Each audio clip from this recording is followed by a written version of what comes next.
diibadahi dengan benar kecuali Allah Subhanahu wa taala, dan bersaksi bahwasanya Nabi Muhammad sebagai hamba dan utusannya. Semoga salawat dan salam dicurahkan kepada beliau, kepada keluarganya, sahabatnya, dan juga kepada umatnya yang setia mengikuti petunjuk beliau sampai hari kiamat kelak. Ikhwati iman, rahimani wa rahimakumullahu jami'an. Alhamdulillah, kembali kita panjatkan puji dan syukur kepada Allah Subhanahu wa taala pada saat ini kita masih diberikan umur, diberikan kesehatan, dan juga kesempatan untuk menjalankan sebagian tugas hidup kita, yakni menuntut ilmu, yang merupakan bagian daripada ibadah kepada Allah Subhanahu wa taala. Kita sedang mempelajari atau mengkaji kitab yang fenomenal, yang masyhur di kalangan kaum muslimin atau di dunia Islam, yakni Minhajul Muslim karya Fadilatul Syekh Abu Bakar Jabir Al-Jazairi rahimahullahu taala. Kita sedang mengkaji bab yang kedua, yaitu babul adab, pasal yang ke-12, yakni adab berpakaian. Bagaimana petunjuk berpakaian di dalam Islam, sehingga dari aktivitas berpakaian pun akan mendapatkan pahala dari Allah Subhanahu wa taala. Dan pada kesempatan ini kita akan mengkaji bagian yang ketiga atau bagian akhir dari adab berpakaian sesuai dengan petunjuk Allah Subhanahu wa taala dalam Al-Qur'an dan juga hadis Nabi Shallallahu alaihi wasallam. Jadi pada kajian yang lalu kita sudah sampai ke adab berpakaian poin yang kelima, yakni seorang laki-laki muslim itu diharamkan untuk menggunakan atau memakai kain, apakah itu baju, sarung, celana, sorban, dan lain sebagainya, yang terbuat dari sutra dan juga memakai perhiasan dari emas.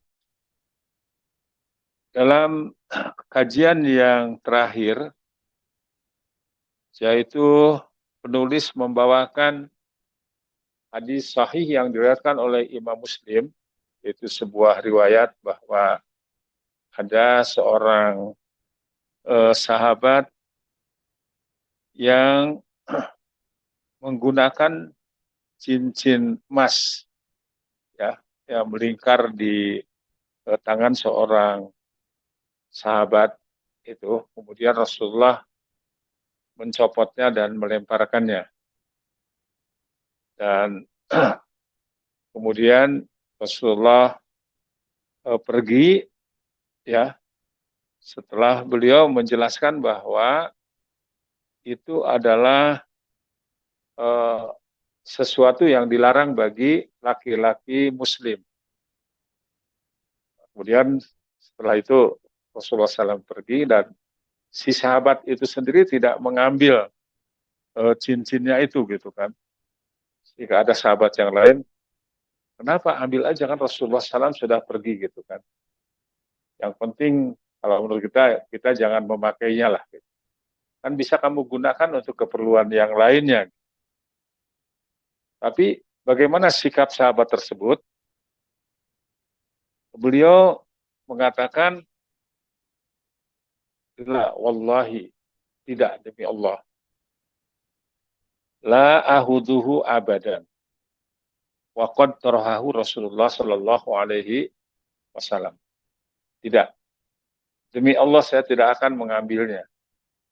Barang yang sudah dibuang, dilemparkan oleh Rasulullah sallallahu alaihi wasallam. Jadi ini karena rasa takutnya gitu bahwa apa yang telah dia lakukan itu sesuatu kesalahan. Padahal sebetulnya secara fikih itu tidak berdosa bagi dia karena pada saat itu belum tahu hukumnya gitu.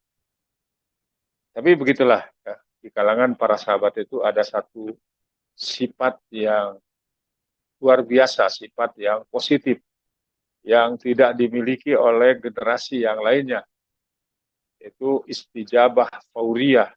Apa namanya? Kalau ada ketentuan Rasulullah SAW, apalagi tentu dari Allah Subhanahu Wa Taala, mereka merespon dengan segera. Apa namanya? Takut gitu kalau dia mengambilnya. Padahal kalau diambil dan digunakan untuk yang lain mungkin tidak masalah. Tapi demikianlah apa namanya kasihnya para sahabat, mencontohnya para sahabat terhadap Rasulullah Shallallahu Alaihi Wasallam, sehingga sesuatu yang telah dibuang oleh beliau Shallallahu Alaihi Wasallam, dia pun tidak berani untuk mengambilnya. Ikhwati iman, ajani Allah wa iyyakum.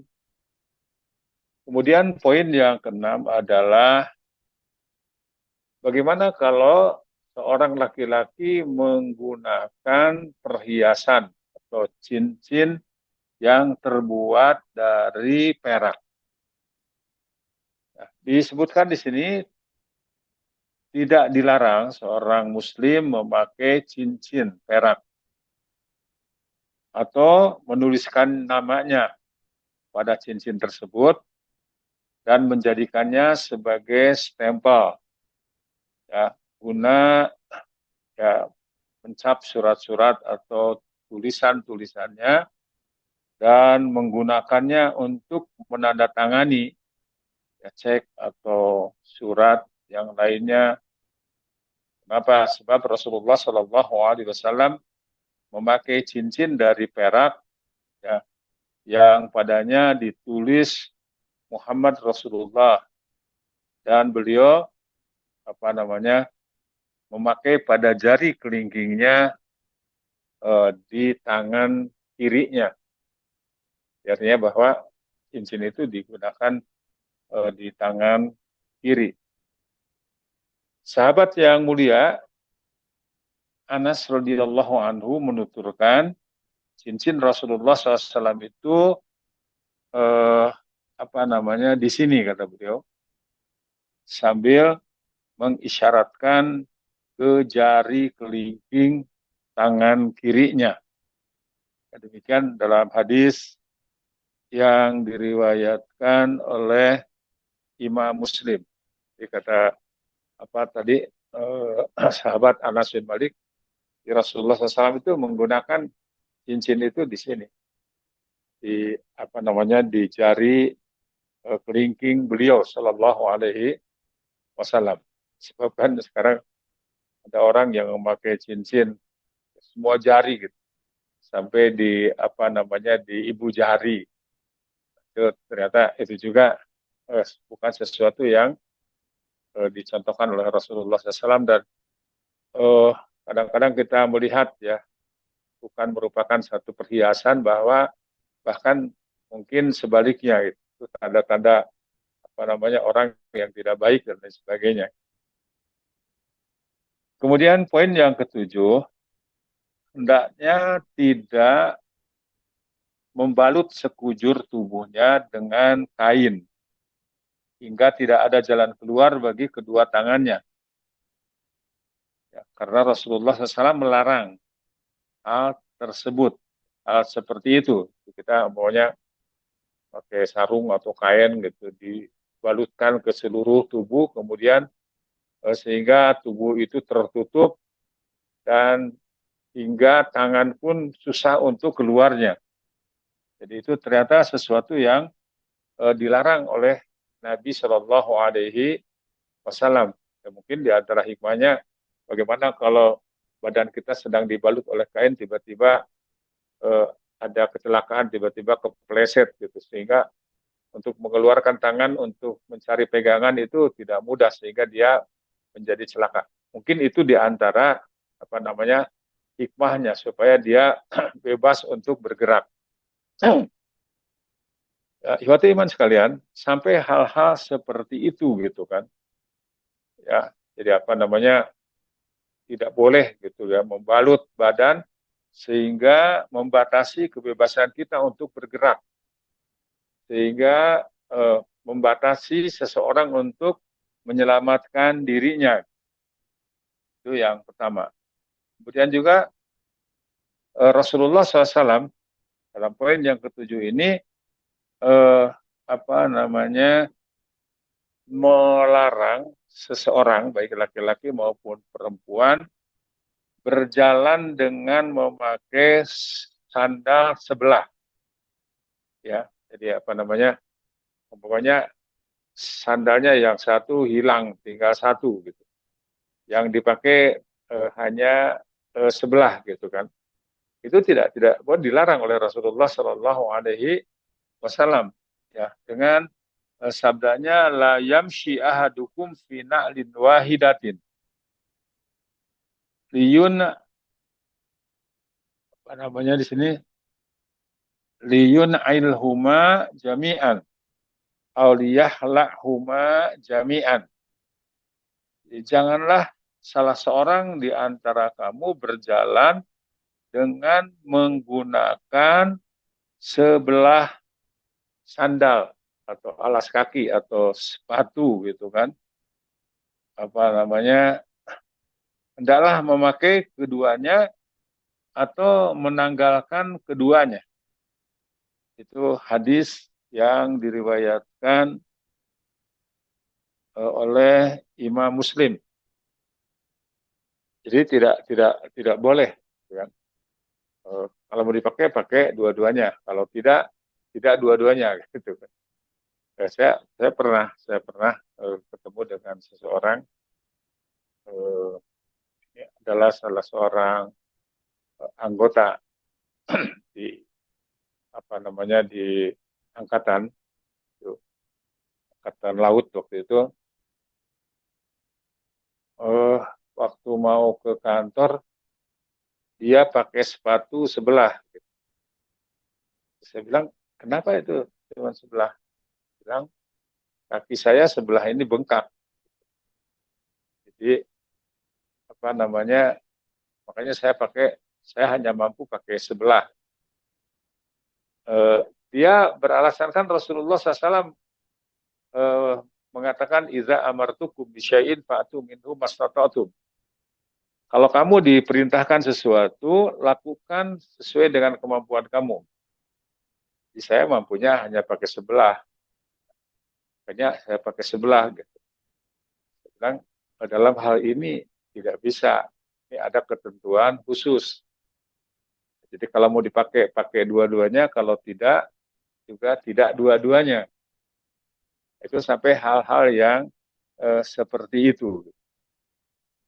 Jadi tadi poin yang ketujuh itu dilarang membalut tubuh, ya, sehingga tangan juga ikut dibalut. Yang kedua, tidak boleh memakai alas kaki, sendal ataupun sepatu sebelah. Kalau mau dipakai pakai dua-duanya, kalau mau dicopot copot dua-duanya. Sampai seperti itu. Kemudian poin yang ke-8, ini juga khusus bagi laki-laki muslim, tidak boleh memakai pakaian perempuan. Dan begitu pula perempuan muslimah tidak boleh memakai pakaian laki-laki. Ya, karena Rasulullah SAW di sini mengharamkannya dengan sabdanya yang tegas. Gitu. Kadang-kadang maaf ya, ketika ada 17-an dan lain sebagainya, apa namanya, laki-laki dan perempuan menggunakan pakaian yang tidak semestinya gitu kan, apa namanya, ya agar kelihatan lucu gitu. Tadi itu adalah melanggar ketentuan syariat. Itu sesuatu yang dilarang oleh Rasulullah Shallallahu Alaihi Wasallam. Bahkan disebutkan oleh beliau bahwa perbuatan itu mengundang laknat, kutukan dari Allah Subhanahu wa Ta'ala. Biasanya kalau sudah memakai kata-kata la'ana, la'anallah, Allah melaknat, atau la'ana Rasulullah SAW, itu menunjukkan kepada sesuatu dosa besar. Dosa yang harus ditinggalkan oleh setiap muslim, baik laki-laki maupun perempuan. Ya. Dalam hal itu Rasulullah SAW bersabda,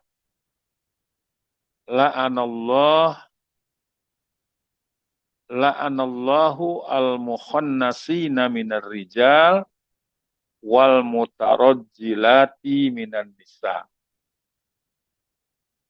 Allah mengutuk, melaknat laki-laki yang bergaya perempuan dan perempuan yang bergaya laki-laki. Ini hadis sahih riwayat Bukhari. Ya. Sekarang apalagi di zaman LGBT itu banyak laki-laki yang bergaya perempuan atau sebaliknya gitu. Ternyata itu dari aspek hukum Islam itu termasuk dosa besar yang harus dihindari. Dalam hadis yang lain yang diriwayatkan juga oleh Imam Bukhari, beliau SAW bersabda, la'ana, apa namanya, dijelaskan di sini, la'ana Rasulullah Shallallahu Alaihi Wasallam ar-rajula yalbasu libsatal mar'ati wal mar'ata talbasu libsatar rajuli. Rasulullah SAW melaknat laki-laki yang memakai atau menggunakan pakaian perempuan. Dan melaknat pula perempuan yang menggunakan pakaian laki-laki. Kama la'anal mukhannasina atau kama la'anal mutasyabbihina minar rijal bin nisa wal mutasyabbihat minan nisa bir rijal. Jadi sebagaimana dia Rasulullah SAW mengutuk laki-laki yang menyerupai wanita dan wanita yang menyerupai laki-laki. Jadi itu apa namanya, ya masing-masing harus punya identitas yang jelas. Kalau laki-laki ya laki-laki, kalau perempuan ya perempuan. Termasuk cara berpakaian. Jadi, ketika dia berpakaian menyerupai laki-laki, kalau perempuan atau perempuan apa namanya, laki-laki menyerupai perempuan atau perempuan menyerupai laki-laki, itu mendatangkan laknat atau kutukan dari Allah Subhanahu wa Ta'ala. Kemudian poin yang ke-9, ini bicara tentang apa namanya, kalau pakai alas kaki itu yang mana dulu? Apakah yang kanan dulu atau yang kiri dulu? Ternyata Rasulullah SAW memerintahkan ketika kita memakai alas kaki, ya, sendal, sepatu, dan lain sebagainya, itu diawali dengan sebelah kanan.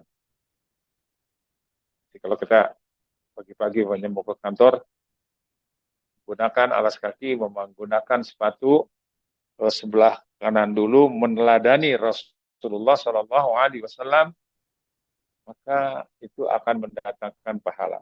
insya Allah.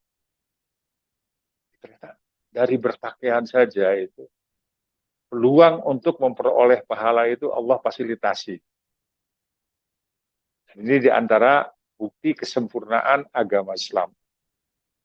Sehingga kita tidak usah bikin cara-cara baru, proyek-proyek baru. Ya. Ternyata banyak kesempatan-kesempatan yang ya karena mungkin ketidaktahuan. Dari pakai sandal aja mendatangkan pahala. Dari masuk WC saja bisa mendatangkan pahala. Dari masuk dan keluar masjid saja bisa mendatangkan pahala. Insya Allah luar biasa gitu. Di dalam hal ini beliau bersabda, "Idzan ta'ala ahadukum falyabda bil yumna." Apabila seorang di antara kalian menggunakan alas kaki, mulailah dari sebelah kanan. Wa idza naja'a falyabda bishimal. Kalau membuka, mulai dengan yang kiri. Ya, ketika memakai dia mendahulukan yang kanan dulu, ketika membuka yang kiri. Jadi Masya Allah. Jadi orang yang berilmu itu, orang yang meneladani sunnah Nabi Shallallahu Alaihi Wasallam, itu cara berpakaiannya aja kelihatan. Cara makannya, cara minumnya, cara jalannya, itu kelihatan. Ya, jadi kesemuanya itu diproyeksikan sebagai ibadah kepada Allah Subhanahu wa Ta'ala. Kemudian kata beliau, litakunal yumna awwaluha tun'alu wa akhirahuma tunza'u. Yaitu kata beliau Shallallahu Alaihi Wasallam, yang demikian itu agar kaki kanan didahulukan dalam mengenakan alas kaki, yang belakangan saat menanggalkan. Jadi ketika memakai kanan dulu, baru yang kiri. Tapi ketika membuka, yang kiri dulu, baru yang kanan.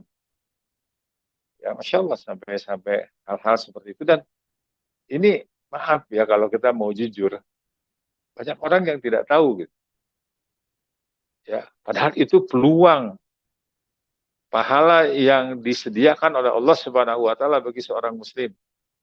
Hatta dari pakai alas kaki saja, pakai sandal, pakai sepatu saja bisa mendatangkan pahala. Tapi kalau kita tidak tahu ilmunya, akan dilewatkan, disia-siakan begitu saja. Waliyadzubillah.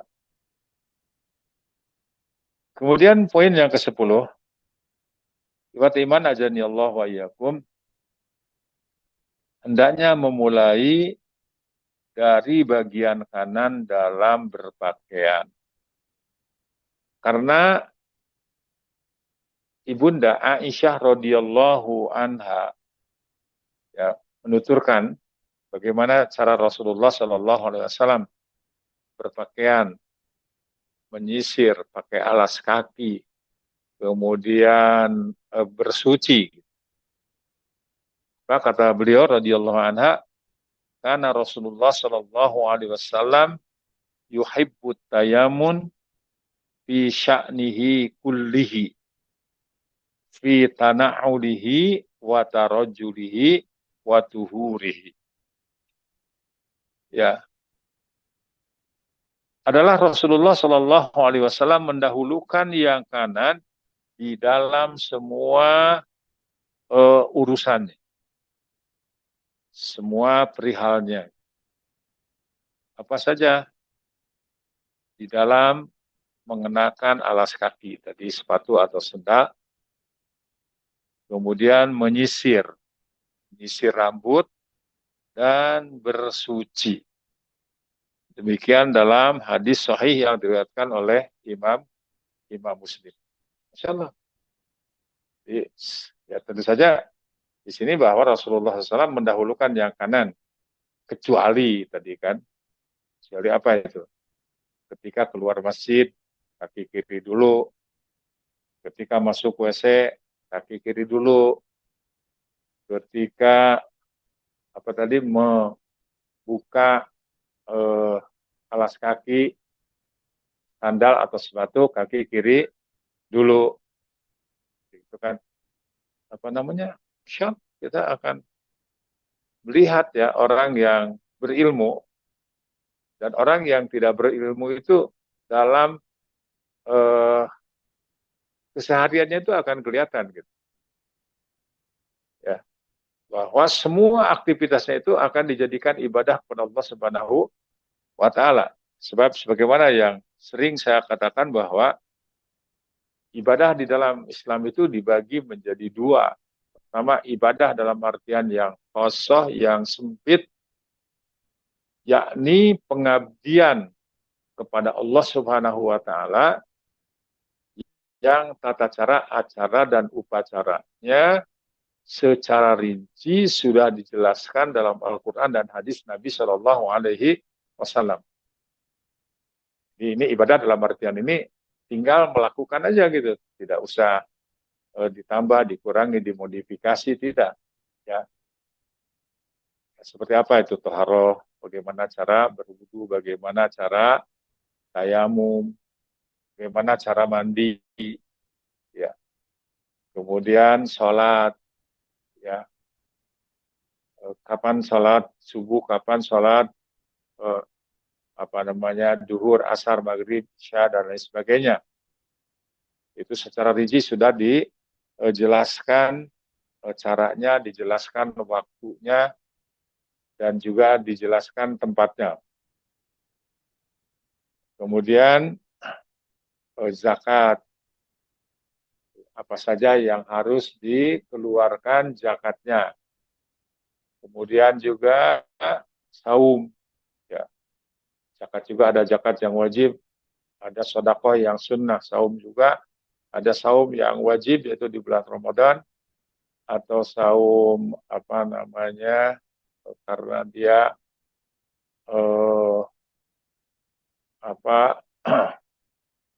berjanji gitu akan nazar, atau saum kodo, ada saum sunnah dan sebagainya.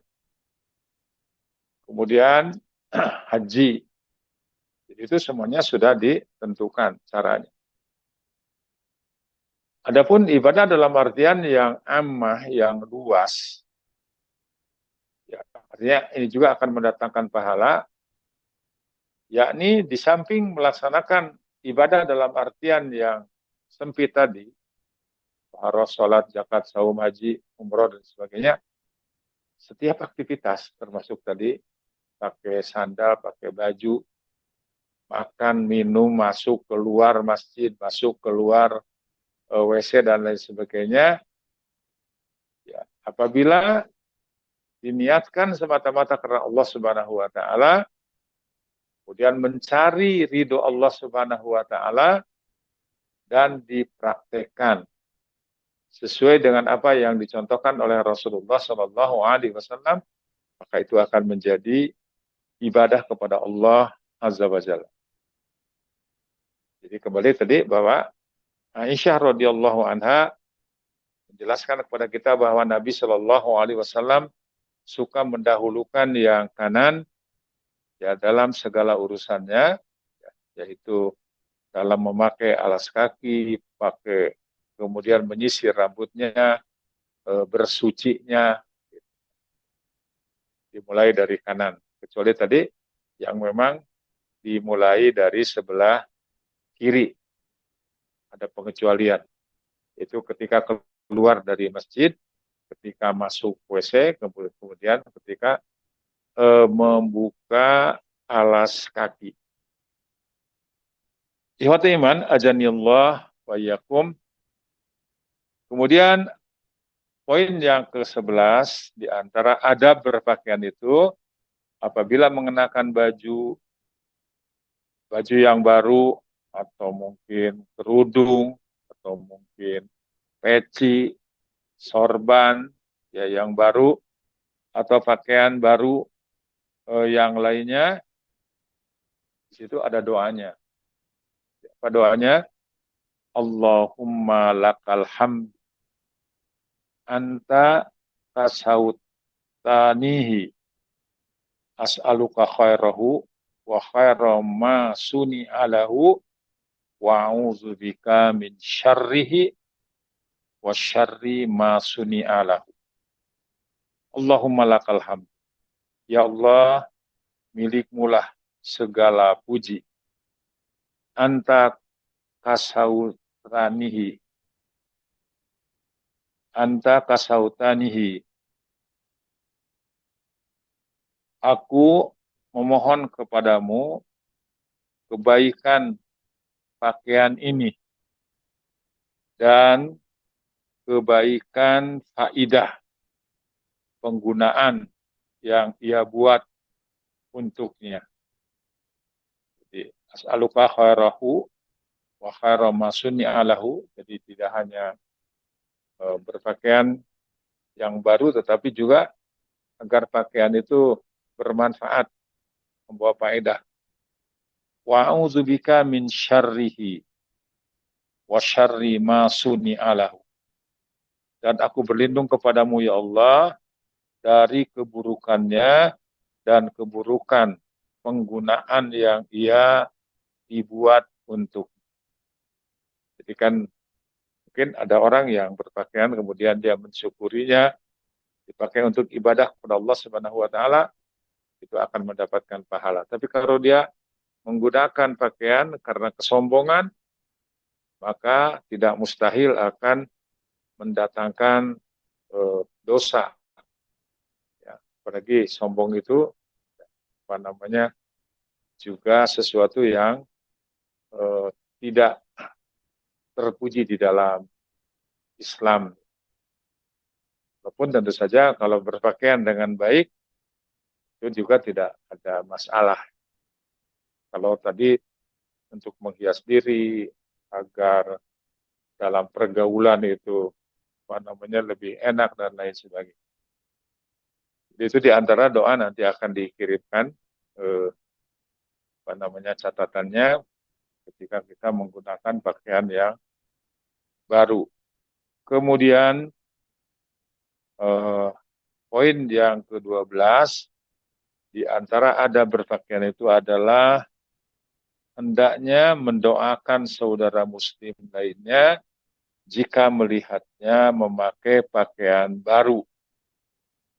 Jadi kalau ada saudara kita pakai pakaian baru, kita ikut bersyukur gitu kan. Bukan malah apa namanya ada rasa hasad atau dengki, itu tidak boleh.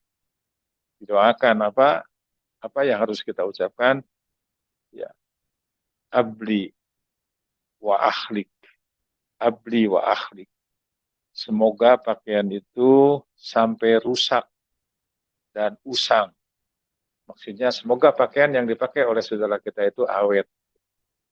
Dan ini yang dipraktekkan oleh Rasulullah Shallallahu Alaihi Wasallam ketika melihat seorang sahabiah senior yaitu Ummu Khalid radhiyallahu anha mengenakan pakaian baru. Ya kata beliau, abli wa akhlik. Ya, semoga bajunya itu awet, apa namanya, bisa dipakai sampai usang.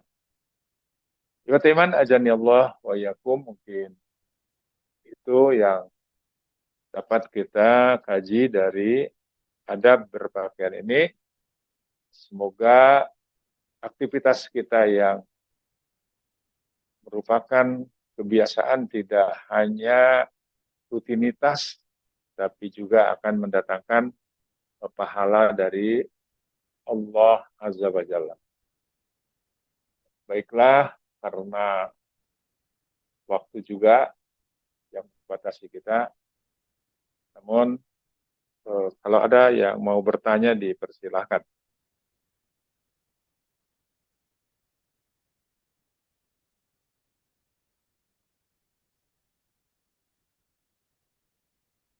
Baiklah, kalau tidak ada, kita batasi sampai di sini dulu. Mudah-mudahan bermanfaat, lebih kurang mohon maaf. Kita akhiri dengan tasbih kafarah. Subhanakallah wa bihamdik asyhadu an la ilaha illa anta astaghfiruka wa atubu ilaik. Wassallallahu ala Muhammadin wa ala alihi wa sahbihi wasallam wa akhiru da'wana walhamdulillahi rabbil alamin. Assalamualaikum warahmatullahi wabarakatuh.